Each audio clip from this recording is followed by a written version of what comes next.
Welcome to Roxy's Pinoy Stories. Hindi ako masamang tao. Yan ang lagi kong sinasabi sa sarili ko. Isa lang akong simpleng driver.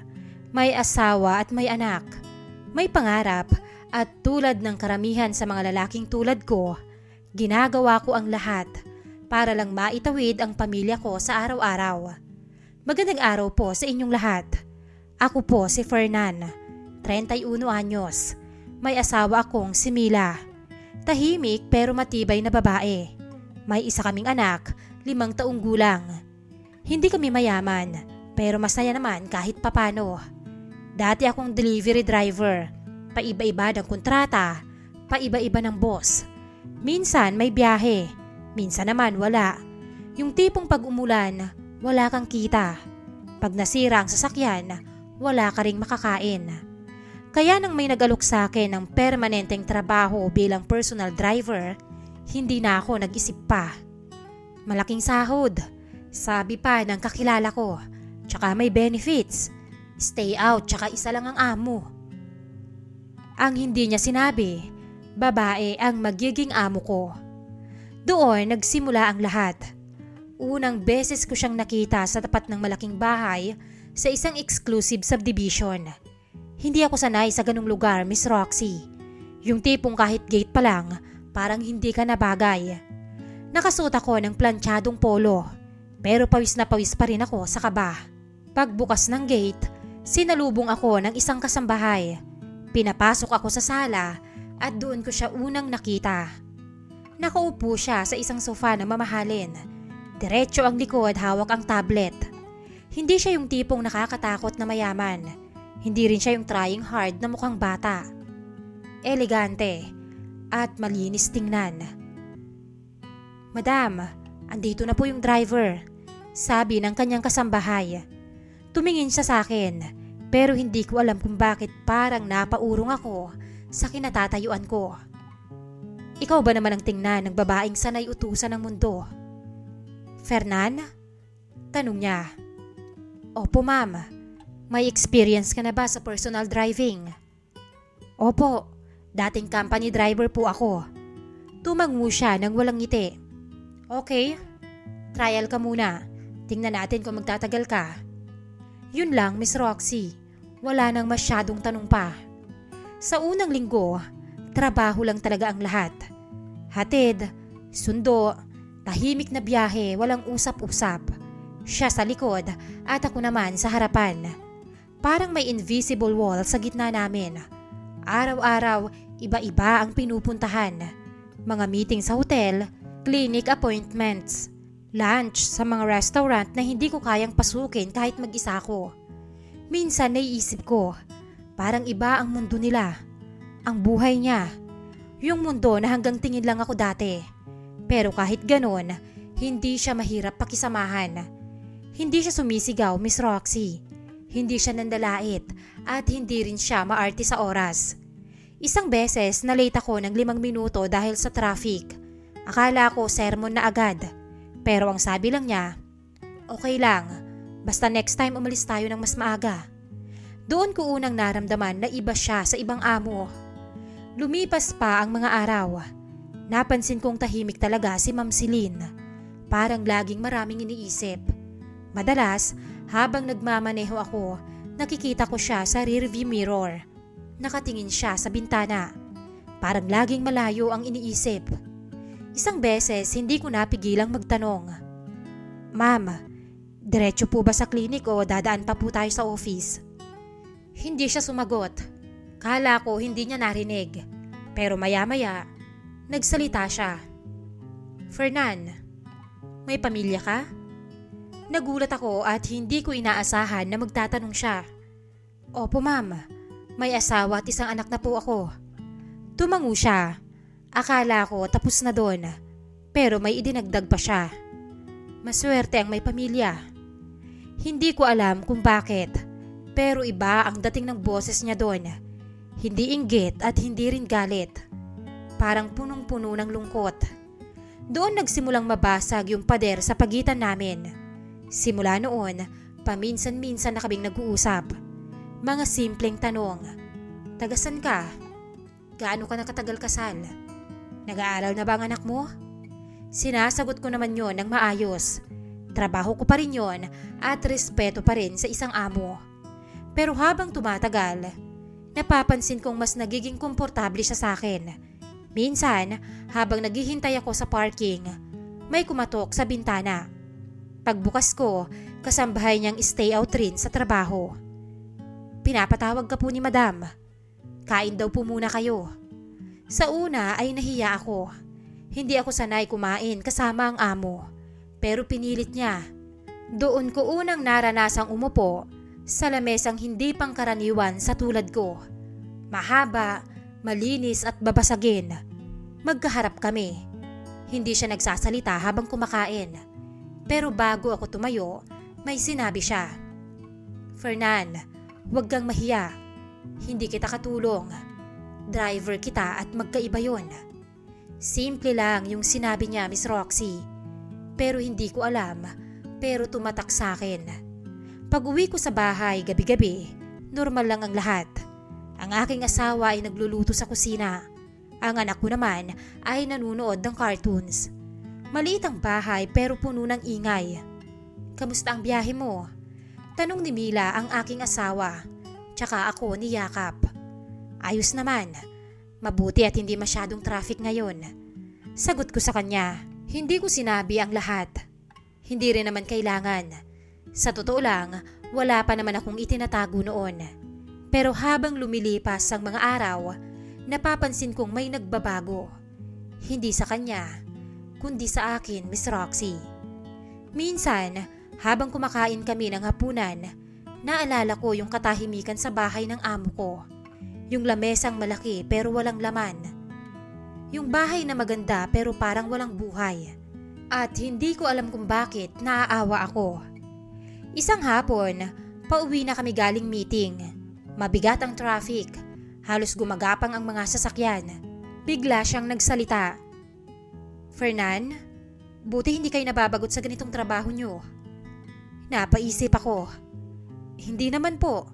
Sanay na po sa traffic. Tumango siya. Tapos tumingin sa labas ng bintana. Sa bagay, alam mo ako, kahit hindi pagod ang katawan, pero pakiramdam ko pagod na ako sa buhay. Hindi ako nakasagot. Hindi ko alam kung anong sasabihin sa ganong klase ng usapan. Driver lang ako. Hindi ako sanay maging sandalan ng ganong salita. Pero mula sa rearview mirror, nakita ko yung mga mata niya. Hindi siya umiiyak pero parang ang dami niyang gustong sabihin na hindi niya masabi. Doon ko unang naramdaman ang kakaibang bigat. Hindi bilang empleyado, kundi bilang tao. Hindi ko alam, Miss Roxy, kung kailan eksaktong nagsimula.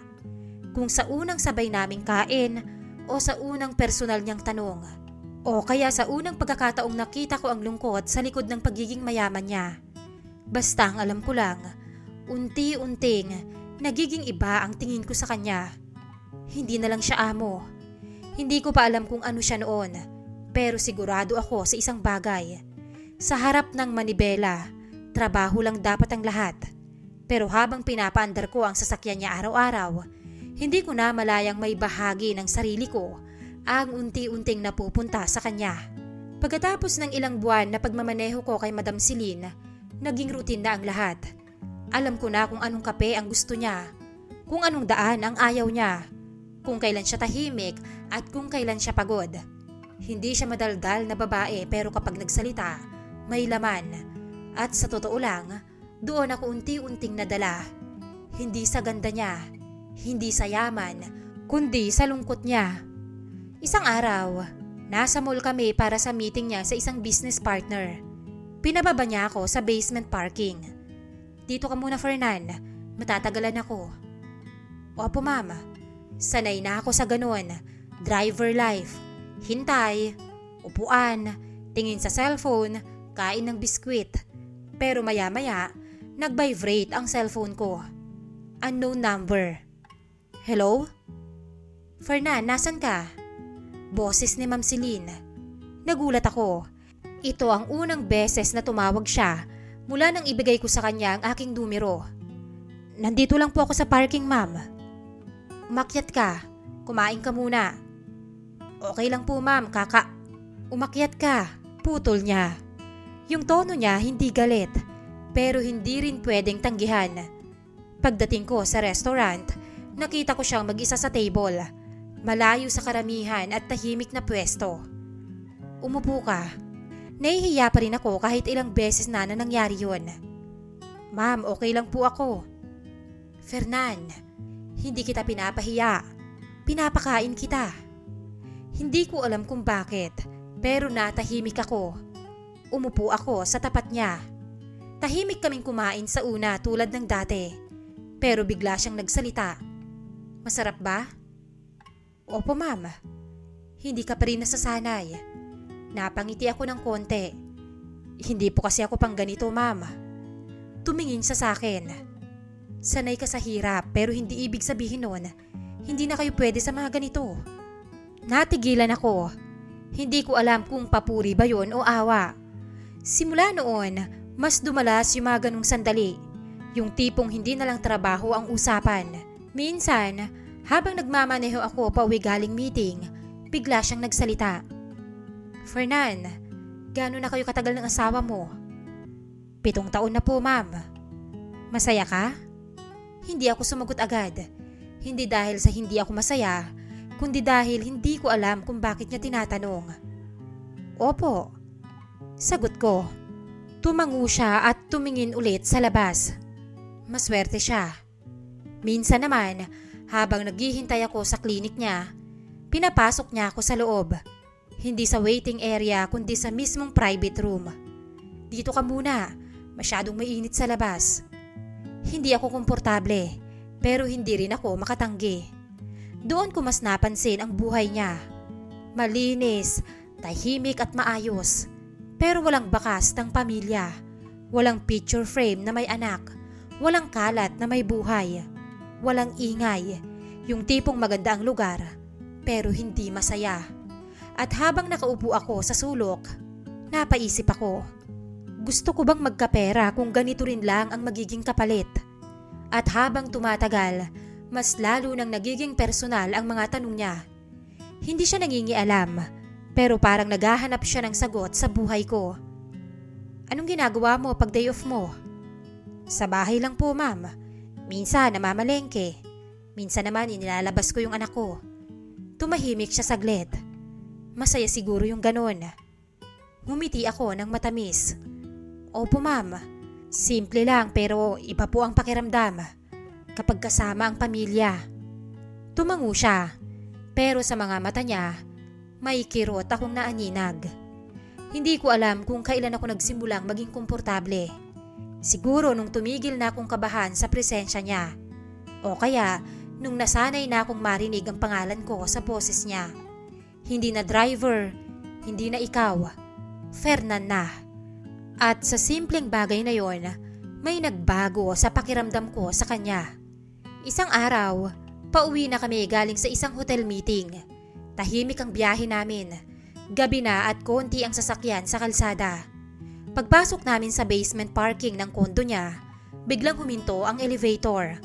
Siguro ilang segundo rin. Pero para sa akin, parang humaba ang oras. Rinig ko ang sarili kong hininga. Ramdam ko na malapit siya. Hindi ko siya tinitignan at diretso lang ako sa pinto ng elevator. Hanggang sa maramdaman ko na hinawakan niya ang braso ko ng mahigpit. Parang gusto niyang siguraduhin na nandun ako. Napatigil ako. Ma'am, mahina akong sabi. Wala siyang naging sagot. Pagtingin ko sa kanya, hindi rin siya nakatingin sa akin. Nakatingin lang siya sa sahig. Hawak niya pa rin ako sa braso. Pagbukas ng elevator, binitawan niya rin ako agad. Parang walang nangyari. Lumabas siya ng diretso ang lakad. Ako, naiwan saglit sa loob. Hindi ko alam kung susunod ba ako o hindi. Hanggang sa makarating kami sa unit niya. Bago siya pumasok, huminto siya sa may pinto. Tsaka tumingin sa akin. Good night, Fernan. Maraming salamat ngayong araw. Good night po, ma'am. Pumasok siya at isinarado ang pinto. Naiwan ako sa hallway. Pero ang totoo, parang may naiwan na parte ng sarili ko sa loob ng elevator. Pag-uwi ko sa bahay, normal naman ang lahat. Si Mila nanonood ng TV. Ang anak ko naman ay tulog na. Kumain ka na? Tanong niya sa akin. Oo. Sagot ko. Mukhang pagod ka. Medyo. Hindi ko masabi sa kanya kung bakit. Hindi dahil may ginawa akong masama, kundi dahil may naramdaman akong hindi ko dapat maramdaman. At habang nakahiga ako katabi ng asawa ko ng gabing yon, nakatingin lang ako sa kisame. Paulit-ulit sa isip ko yung sandali sa elevator. Yung hawak niya, yung hindi ko pag-atras. Doon ko unang inamin sa sarili ko na may mga bagay nang nagbabago. At kahit wala pa akong ginagawang kasalanan, ramdam ko na, Miss Roxy. Kung may isang gabi na gusto kong balikan para baguhin ang takbo ng buhay ko, iyon ang gabing yon. Hindi dahil lasing kami. Hindi dahil may nagpilit, kundi dahil malinaw na malinaw sa amin ang lahat. Pero pinili pa rin namin. Birthday ni Ma'am Celine noon. Hindi ko nga alam kung bakit ko naalala. Siguro dahil wala naman siyang pamilya na nagdiriwang kasama niya. Nalaman ko lang dahil sinabi ng kasambahay habang nag-aalmusal ako sa kusina nila bago ako umalis. Bandang hapon, pauwi na kami sa bahay niya. Habang nagmamaneho ako, nagsalita siya. Fernan. Po, ma'am. May plano ka ba mamaya? Napaisip ako. Wala naman po. Uuwi lang. Tumango siya. Ganun ba? Yun lang ang sinabi niya at wala nang kasunod. Pagdating namin sa bahay, akala ko tapos na ang araw ko. Pero bago ako bumaba ng sasakyan, nagsalita siyang muli. Fernan, pwede ka bang magstay saglit? Napatigil ako. Hindi siya mahilig makiusap. Kadalasan puro utos lang. Birthday ko ngayon. May pinahanda ako kay Telma bago siya umuwi. Hindi ko alam kung bakit ako pumayag agad. Siguro dahil amo ko siya. O siguro dahil sa loob ko gusto ko ring magstay. Pagpasok ko sa loob ng bahay, napansin ko agad ang dining area. May maliit na setup. Hindi ang grande.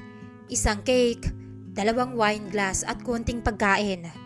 Walang bisita at walang ingay. Nakatayo siya sa gilid ng lamesa. Nakatingin lang sa cake. Akala ko may bisita kayo, ma'am. Sabi ko. Umiling siya. Wala. Ramdam ko yung bigat sa sagot niya. Tinulungan ko siyang magligpit ng konti pagkatapos naming kumain. Inayos ko ang mga upuan. Inilipat yung mga plato. At habang ginagawa ko yun, ramdam ko yung katahimikan sa paligid. Yung tipong gusto mong magsalita pero wala kang masabi. Hanggang siya na ang bumasag. Alam mo bang ikaw lang ang nagstay para sa akin ngayon? Napatigil ako, Miss Roxy. Hindi ko alam kung anong isasagot. Ma'am, trabaho ko naman po. Hindi. Putol niya agad. Pwede ka namang umuwi kanina. Hindi na ako nakapagsalita pa. Sa unang pagkakataon, wala akong maisip na sagot bilang driver. Kasi hindi na niya ako kinausap bilang amo. Parang tao sa tao. Maya-maya pa kinuha niya ang bote ng wine. Binuksan at nagbuhos ng wine sa 2 baso. Inabot niya sa akin yung isa. Tahimik kaming uminom sa una. Hanggang sa nagsalita siya. Alam mo, Fernan, dati punong-puno tong bahay na to. Hindi ako sumagot. May asawa ako, may anak, may kaibigan, may ingay. Sumipsip siya sa wine. Ngayon, kahit birthday ko wala ni isa. Hindi siya umiyak pero mas masakit yun. Yung tipong tanggap na niya. Hindi ko alam kung anong pumasok sa isip ko. Siguro awa, lungkot o kahinaan. Pero nagsalita ako. Hindi naman po kayo nag-iisa, ma'am. Pagkasabi ko noon, gusto kong bawiin agad. Pero huli na, Miss Roxy. Tumingin siya sa akin. Diretso at matagal. At sa titig na yon, may kung anong nagbago sa hangin sa pagitan namin. Hindi ba? Mahina niyang sabi. Tumayo siya at lumapit sa bintana. Nakatalikod sa akin. Hanggang sa nagsalita siyang muli. Pagod na akong maging matapang, Fernan. Mahina at basag. Doon ako tuluyang natalo. Hindi ko na matandaan kung sino ang unang gumalaw. Kung ako ba ang lumapit. Basta ang alam ko, sa mga sumunod na nangyari, magkaharap na kami. Sobrang lapit at halos marinig ko na ang paghinga niya. Ma'am, mahina akong sabi. Hindi ko alam kung paalala yon o paalam. Pero hindi na niya ako pinatapos. Hinawakan niya ang mga kamay ko. Mainit ang mga palad niya. Mahigpit ang pagkakahawak at parang takot na mawala ako. At sa unang pagkakataon, hindi ko na siya tinawag na ma'am sa isip ko. Silin na. Hindi babaeng mayaman at hindi amo, kundi babaeng pagod nang mag-isa. Niyakap ko siya, Miss Roxy. At sa yakap na yon, doon na nawala ang lahat ng dahilan. Yung asawa, yung anak ko, yung konsensya, lahat naging malabo. Ang malinaw lang, ang init ng katawan niya, ang panginginig ng kamay, at yung katahimikan na mas maingay pa sa kahit na anong sigaw. Naging mariin ang halik na pinagsaluhan namin.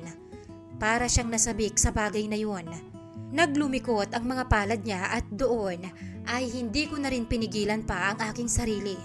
Binuhat ko siya at pinaupo sa kanyang babasaging lamesa. Mabilis nitong inalis ang kanyang suot at hindi ko na mapigilang mapalunok nang makita ko ang kanyang kabuuan. Sa edad niya ay napakakinis at puti ng kanyang balat.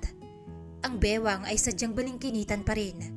Para akong naistatwa nang bigla niya akong hilain. Titignan mo na lang ba ako, Fernan? May pagkapilyo nitong sabi. Agad kong idinampi ang mga labi ko sa kanya. Ipinadama ko sa kanya ang bagay na inaasam ng aming mga katawan. Mga matitinis na daing ni Ma'am Celine ang pumuno sa kanyang kusina. Sa gabing yun, hinayaan naming mangyari ang isang bagay na pareho naming alam na hindi na namin maibabalik. Pagkatapos ay tahimik ulit ang lahat. Naupo siya sa sofa habang ako naman ay nakatayo lang sa gilid. Bago ako umalis ay tumayo siya. Hinawakan niya ang mga kamay ko. Fernan. Pero hindi na niya itinuloy. Binitawan niya ako at tumangulang. Parang nagsasabing sapat na. Habang naglalakad ako pamunta sa gate, doon ko naramdaman ang unang bigat. Bigat ng katotohanan na sa gabing yun, hindi lang ako nagtaksil sa asawa ko. Nagtaksil ako sa buhay na pinangako kong iingatan. At ang mas masakit, alam kong hindi doon matatapos ang lahat.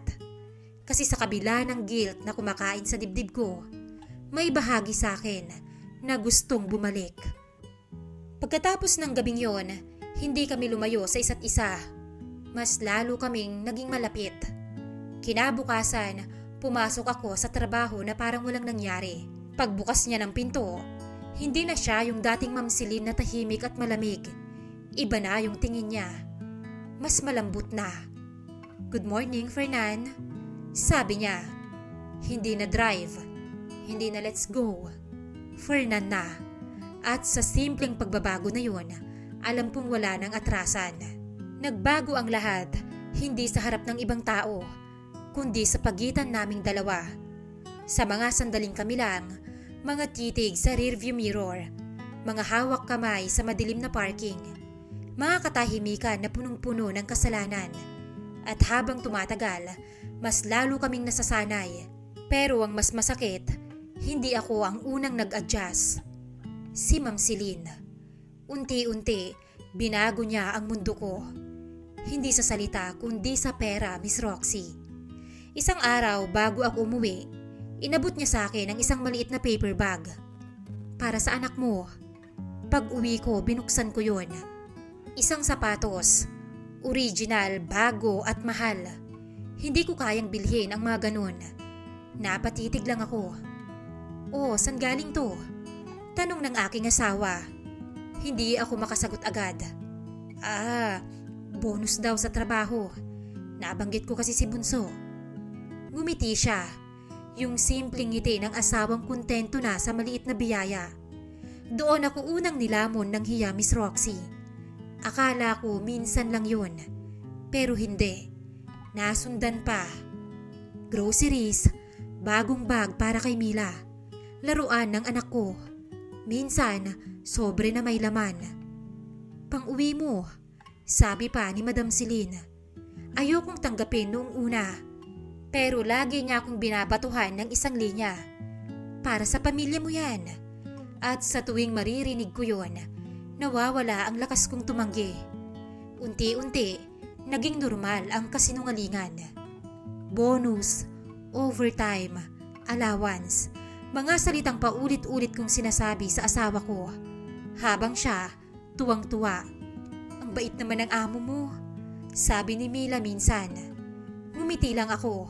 Hindi ko masabing kung gaano siya kabait sa akin at kung gaano naman ako kasama sa kanya. At habang tumatagal, mas lalo akong nalulubog, Miss Roxy.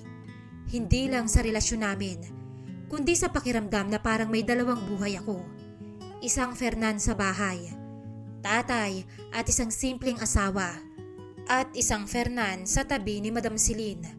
May lihim, makasalanan at mahina. At ang mas masakit, pareho kong hindi kayang iwan. Si Madam Celine mas naging daring habang tumatagal. Mas matagal na kami nag-uusap sa gabi. Mas madalas ang mga dahilan para mapag-isa kami. Samahan mo ko sandali. May dadaanan lang tayo.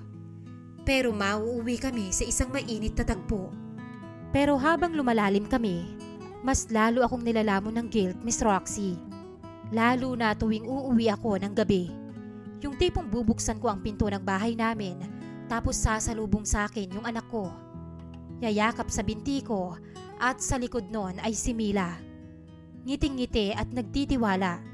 At sa bawat ngiting ibinibigay niya, parang may kutsilyong umiikot sa dibdib ko.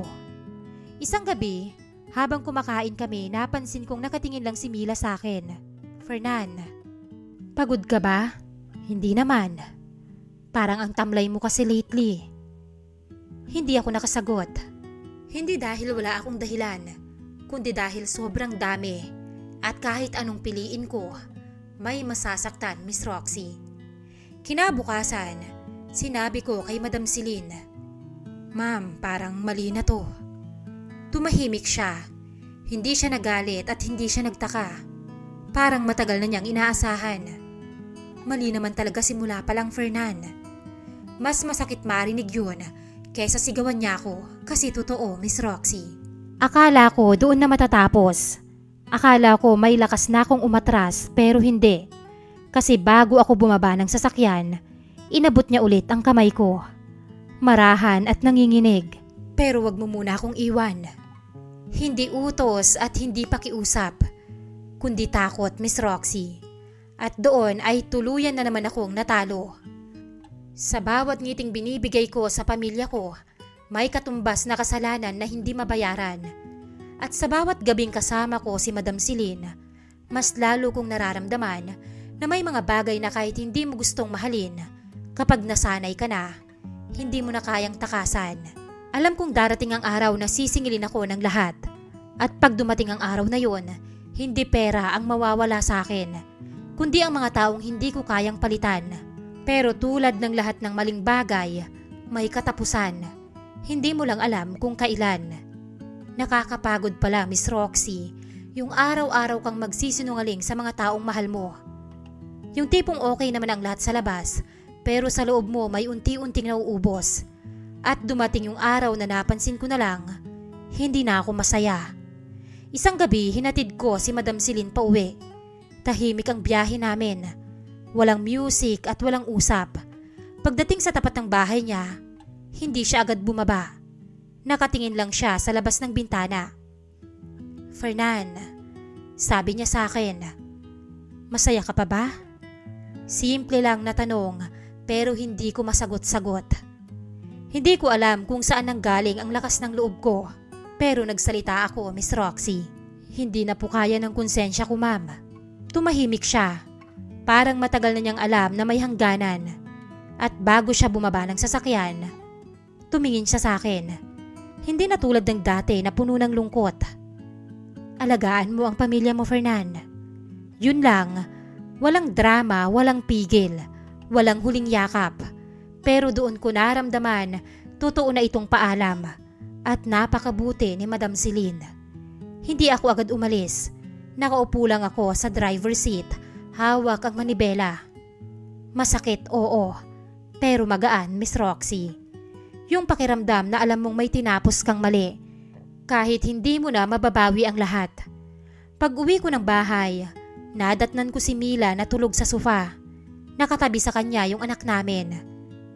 Umupo ako sa tabi nila. Tinitigan at sa unang pagkakataon sa matagal na panahon, huminga ako ng malalim. Yung hindi na mabigat.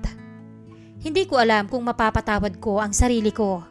Hindi ko rin alam kung makakalimutan ko si Madam Celine. Siguro hindi na. May mga taong dumadaan sa buhay mo na hindi mo dapat minamahal. Pero hindi mo rin basta mabubura. At isa si Ma'am Celine doon.